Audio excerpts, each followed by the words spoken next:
জবাই করার সময়ও ইহসান করো। সুবহানাল্লাহ। করতেছি জবাই, করতেছি কি? তো মেরে ফেলতেছি প্রাণীটাকে খাওয়ার জন্য। স্লটারিং, লিটারালি আমি ছুরি চালাচ্ছি ওর গলায়, ফিনকি দিয়ে রক্ত বেরোবে এখনই, মেরে ফেলতেছি। কিন্তু যা মনে চায় আপনি কোপাতে পারবেন কোরবানির পশুকে? কষ্ট দিতে পারবেন না। আমরা এই ভুলটা করি।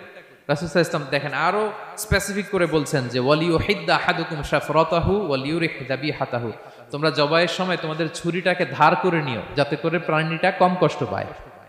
সুবহানাল্লাহ। আমরা অনেক সময় ভুল করে ফেলি। আমরা গরু শোয়ানোর পরে এই রশি কোথায়, এই ছুরি কোথায়, এই কষাই কোথায়, এই যে 7 জনের নামে জবাই হবে এদের নাম কোথায়? গরুটাকে আমরা কষ্ট দিচ্ছি। রাসূল সাল্লাল্লাহু আলাইহি ওয়াসাল্লাম বলে না, মুমিনের প্রতিটি কাজে ইহসানের পরশ থাকে। তারা প্রাণী জবাই করবে ঠিকই খাওয়ার জন্য, কিন্তু এখানেও ইহসান করতে হবে, ঠিক কিনা?